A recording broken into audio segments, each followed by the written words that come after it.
তিনি আমাদের আইডল, তিনি আমাদের আইকন, তিনি আমাদের লিডার।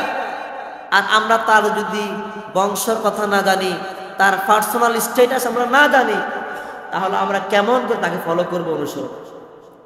প্রিয় ভাইরা আমার, তাহলে বললাম নবীজির দাদার নাম কি? Abdul Muttalib. নবী সাল্লাল্লাহু আলাইহি ওয়াসাল্লামের যেই দাদি আছে, দাদির নাম হচ্ছে ফাতেমা। কি নাম? ফাতেমা। নবী সাল্লাল্লাহু আলাইহি ওয়াসাল্লামের নানা আছে না নাই? নবীজির নানা আছে না নাই? নবীজির নাম হচ্ছে ওহাব বিন আব্দে মানাফ। কি নাম বললাম? ওহাব বিন আব্দে মানাফ। নবী করিম সাল্লাল্লাহু আলাইহি ওয়াসাল্লামের যিনি নানি, তার নাম হচ্ছে বাররা। কি নাম? আমরা এতটুকু জানলে that's enough, because we are not Islamic lecturer or Islamic scholar. আমরা কোনো ইসলামিক বড় কোনো ব্যক্তি নয়। কি বলেন? আমরা সাধারণ মুসলিম। আমরা কি মুসলিম? জেনারেল মুসলিম। সো আমাদের জন্য সাধারণভাবে নবীজির বাবার নাম, মায়ের নাম, দাদার নাম, দাদির নাম, নানার নাম, নানির নাম, এতটুকুই যথেষ্ট। কারণ আমি আমার বাবার নাম জানি, বাবার মায়ের নাম জানি, বাবার বাবার নাম জানি, মায়ের মায়ের নাম, মায়ের বাবার নাম জানি। কিন্তু যিনি আমার নবী, কুল কায়নাতের নবী, তার বংশ, তার পরিচিতি আমি জানি না, তাহলে আমার মতো হতবাগার কপাল পড়া উম্মত পৃথিবীতে আরেকজন হতে পারে না। এই জন্য আমি এখন সবক নিব। নবীজির বাবার নাম কি বললাম? আব্দুল্লাহ। নবীজির দাদার নাম কি বললাম? Abdul Muttalib. মাশাআল্লাহ। নবীজির দাদির নাম কি বললাম? ফাতিমা। মাশাআল্লাহ, মাশাআল্লাহ। নবীজির দাদির নাম কি? ফাতিমা। নবীজির নানার নাম ওহাব বিন আব্দে মানাফ। বলেন, ওহাব বিন আব্দে মানাফ। এতটুকু শিখে রাখেন। নবীজির নানির নাম বাররা। কি নাম? এতটুকু হবে, আর সামনে যাওয়ার দরকার নাই, আমরা এতটুকু শিখে আসি সংক্ষেপে। নাম্বার 3 হচ্ছে আমাদের নবীজির আম্মা জান আমেনা। কি নাম? আমেনা। এই আমেনা যখন নবীজিকে গর্ভে ধারণ করলেন, আমাদের মায়েরা তো আমাদের গর্ভ ধারণ করছে না? কি বলেন? কিন্তু আমাদের মায়েরা যখন গর্ভ ধারণ করে, তখন খাবার বন্ধ হয়ে যায়, বমি বমি ভাব, বেশিক্ষণ বসতে পারে না, উঠলে আবার বসতে কষ্ট হয়, বসলে আবার উঠতে কষ্ট হয়, শুইতে পারে না, ঘুমাইতে পারে না, কত কষ্ট, কত পেরেশান। কিন্তু হযরত আমেনা বলেন, আমি যখন মুহাম্মদুর রাসূলুল্লাহকে আমার গর্ভে ধারণ করি, আমি যখন প্রেগনেন্ট কিংবা গর্ভবতী হই, আমি কোনোদিন এক মুহূর্তের জন্য কষ্ট অনুভব করি নাই। সুবহানাল্লাহ। কি বলেন? এটা কি সাধারণ কথা না অসাধারণ কথা? নবীজির মা বলেন, আমি যখন মুহাম্মদকে গর্ভ ধারণ করেছি, 1 সেকেন্ডের জন্য, 1 মিনিটের জন্য আমি কষ্ট ফিল করি না, অনুভব করি নাই, ব্যথা অনুভব করি নাই। এটা হচ্ছে অলৌকিক ঘটনা, যেটা সাধারণত অন্য মহিলাদের সাথে সম্পৃক্ত নয়, সম্ভব নয়, প্রযোজ্য নয়। এটা একমাত্র, কেবলমাত্র, শুধুমাত্র আমার রসুলের আম্মা জান আমেনার জন্য বৈশিষ্ট্য ছিল এবং খাস ছিল।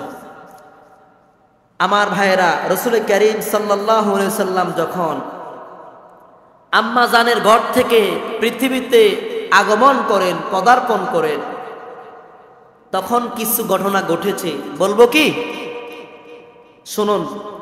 1 নাম্বার, নবীজি সাল্লাল্লাহু আলাইহি ওয়াসাল্লামের শ্রদ্ধেয় আম্মা জান হযরতে ফাতিমা রাদিয়াল্লাহু তাআলা আনহা বলেন, যখনই মুহাম্মদুর রাসূলুল্লাহ আমার গর্ভ থেকে দুনিয়াতে আগমন করলো, তখনই আমি দেখলাম মুহাম্মদের দেহ থেকে, মুহাম্মদের শরীর থেকে এমন একটা আলো বিচ্ছরিত হলো, যে আলোর আলোকিতে, যে আলোর আলোতে তামাম সে মিশরের সমস্ত প্রাসাদগুলো, বিল্ডিংগুলো, শহরগুলো আলোকিত হয়ে গেছে। বলেন সুবহানাল্লাহ। আমার নবী যখন দুনিয়াতে আগমন করলেন, তার দেহ থেকে এমন একটা নূর, এমন একটা ফোকাস, এমন একটা আলো বের হলো, যে যার আলোতে গোটা পৃথিবী কি হয়ে গেছে? আলোকিত হয়ে গেছে। ওই আলো ছিল হেদায়েতের আলো। কিসের আলো? হেদায়েতের আলো। এই আলোকে আমরা ইংলিশে লাইট বলে থাকি, আর আরবিতে বলা হয় নূর। কি বলা হয়? এই যে আমাদের দেশে তথা কথিত সুন্নিরা আছে, তারা কিন্তু এগুলো দিয়ে দলিল দেয় নবী নূরের তৈরি। কথা ভালো করে বুঝবেন। নূর মানে কি? আলো। নূর মানে লাইট। লাইটের কাজ হচ্ছে অন্ধকারকে দূর করা, ঠিক কিনা বলেন? আলোর কাজ হচ্ছে, এই যে আলো দেখছেন আপনারা, এই আলোর কাজ কি?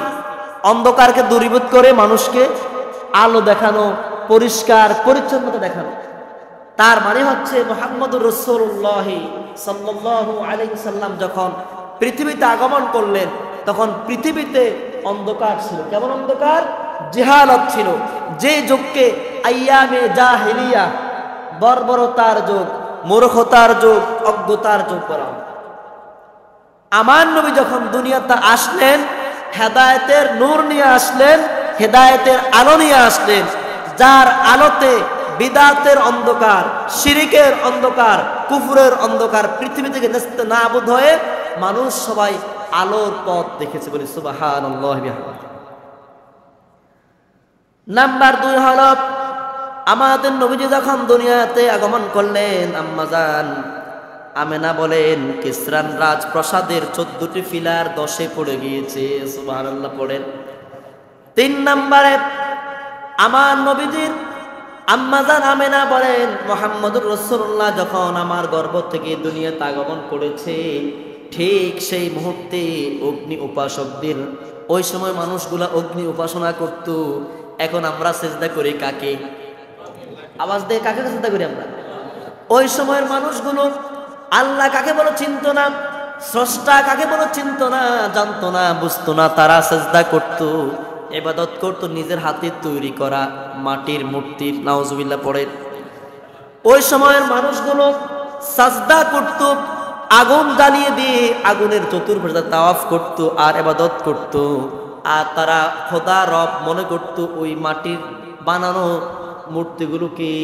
তারা চন্দ্রের ইবাদত করত, সূর্যের ইবাদত করত, অগ্নির ইবাদত করত। আম্মাজান আমেনা বলেন যখন আমার শিশু মুহাম্মদ আমার গর্ভ থেকে দুনিয়াতে পদার্পণ করেছে, আগমন করেছে, অগ্নি উপাসকদের অগ্নি নিভে গিয়েছিল, অন্ধকার হয়ে গিয়েছে। সুবহানাল্লাহ। এগুলো হচ্ছে মুহাম্মদুর রাসূলুল্লাহ একজন আল্লাহর পক্ষ থেকে প্রেরিত রাসূল, হেদায়েতের মশাল নিয়ে আসছেন, তার দৃষ্টান্ত, তার অগ্রিম বার্তা। নাম্বার 4 হচ্ছে নবীজির মা আমিনা বলেন যখন মুহাম্মদুর রাসূলুল্লাহ আমার গর্ভ থেকে দুনিয়াতে আগমন করলো, তখন আরবের মধ্যে একটা বুহাইরা পাত্রের কূপ ছিল, যে কূপের মধ্যে মুশরিকরা গিয়ে ইবাদত করত, শিরিক করত। ওই কূপটাও শুকিয়ে গিয়েছিল, পানিগুলো শুকিয়ে গেছে। সুবহানাল্লাহ পড়ে। এগুলো কার? এগুলো কার রহমত, কার বরকত? মুহাম্মদুর রাসূলুল্লাহর বরকত। এরপরে নবীজি আম্মাজান হযরতে ফাতিমা, হযরতে আমিনা রাদিয়াল্লাহু তাআলা আনহা বলেন বুহাইরা পাত্রের গির্জাগুলো ধূলিসাৎ হয়ে গিয়েছিল। সেখানে ইহুদিরা, খ্রিস্টানরা এসে উপাসনা করত, ইবাদত করত তাদের যীশু খ্রিস্টের, তাদের সেই দেব দেবীদের ইবাদত করত। যখন মুহাম্মদুর রাসূলুল্লাহ দুনিয়াতে আগমন করলেন, সঙ্গে সঙ্গে সেই ওই যে বুহাইরা পাত্রের গির্জাগুলো ধূলিসাৎ নেস্তে নাবুদ হয়ে গিয়েছে অটোমেটিক্যালি, কেউ করতে হয় না। 4 নম্বর আজকে আমরা আলোচনা করব নবী সাল্লাল্লাহু আলাইহি সাল্লামের আগমনের সময় আরবের ভৌগোলিক অবস্থান কেমন ছিল এবং আরবের রাজনৈতিক অবস্থান কেমন ছিল, আরবের ধর্মীয় অবস্থান কেমন ছিল। মুহাম্মদুর রাসূলুল্লাহ সাল্লাল্লাহু আলাইহি সাল্লাম যখন দুনিয়াতে আসেন, তিনার আগে আরেকজন পয়গম্বর ছিলেন, তার নাম কি আমরা জানি? হযরত ঈসা আলাইহিস সালাম। ঈসা আলাইহিস সালাম পৃথিবী থেকে চলে যাওয়ার পরে 550 বছর, কত বছর? 550 বছর এই জমিনে কোনো হেদায়েতের ধারক বাহক দাঈ ছিল না। রবের দিকে ডাকবে, আল্লাহর কথা বলবে, কোরআনের কথা বলবে,